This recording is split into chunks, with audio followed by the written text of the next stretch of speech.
Autoimmune Institute and the Autoimmune Lifestyle, and this is Did You Know? And we are here in Florence, Italy, and it's a busy place, so you're going to hear a lot of other sounds. Hopefully you can hear me, but probably the sounds of the city might be more interesting than what I have to say. But I'm going to talk about celiac disease in Italian children and the increased prevalence in the last 25 years. Now, you see the Duomo behind me and the baptistry behind me. We're staying right off this. Beautiful. We just climbed to the top of the dome last night, about 3,000 steps, and probably more like 10,000 steps it seemed like. Beautiful. Got to see the sunset. But we're going to talk today about an article published in 2020 in March in the Journal of Clinical Gastroenterology and Hepatology entitled Increased Prevalence of Celiac Disease in School-Aged Children in Italy.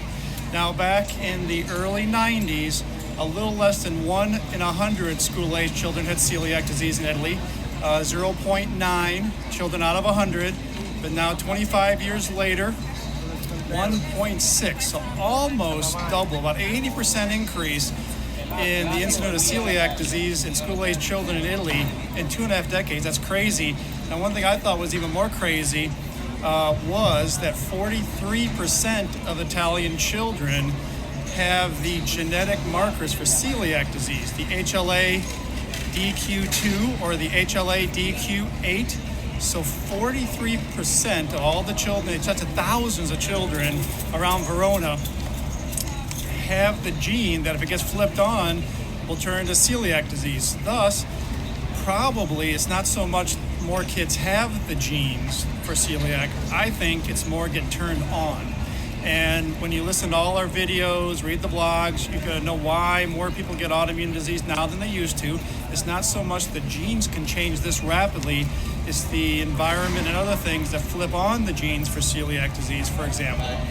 Huge increase.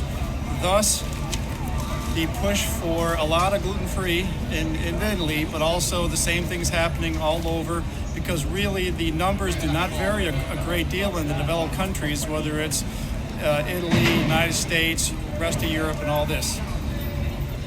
Have a lovely day. Bye now.